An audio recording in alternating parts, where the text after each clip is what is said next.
মাগুরায় পানি বৃদ্ধির সঙ্গে সঙ্গে মোহাম্মদপুরে মধুমতি নদীর ভাঙন ভয়াবহ আকার ধারণ করেছে। এতে নদীগর্ভে বিলীন হচ্ছে আবাদি জমি, ঘরবাড়ি ও বিভিন্ন স্থাপনা।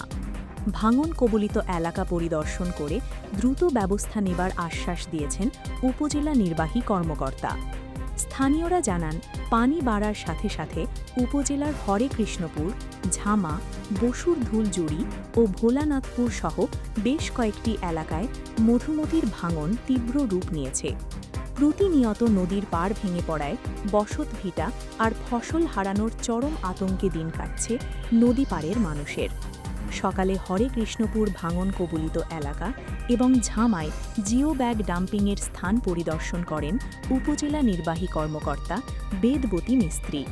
এ সময় তিনি ক্ষতিগ্রস্ত মানুষের সঙ্গে কথা বলেন এবং জানমাল রক্ষায় দ্রুত প্রয়োজনীয় ও কার্যকর পদক্ষেপ নেবার আশ্বাস দেন। ভাঙন এলাকা পরিদর্শন করি। তো এখানে এসে দেখলাম যে ১০০ মিটারের মতন পানি উন্নয়ন বোর্ড কাজ করছে, কিন্তু তারপরেও এসে ৩০০ মিটারের মতো জায়গা একেবারে ভেঙে গেছে। ২টা বাড়ি নদীগর্ভে বিলীন হয়ে গেছে। তো আমি পানি উন্নয়ন বোর্ডের সম্মানিত এক্সিন মহোদয়ের সাথে কথা বলেছি। উনি বলেছেন যে দ্রুত এই কাজ শুরু করবেন ওনারা। আর যে নদী ভাঙনে যে ২টা পরিবার ক্ষতিগ্রস্ত হয়েছে ওনাদেরকে আমরা উপজেলা প্রশাসন মোহাম্মদপুরের পক্ষ থেকে সার্বিক সহযোগিতা প্রদান করব।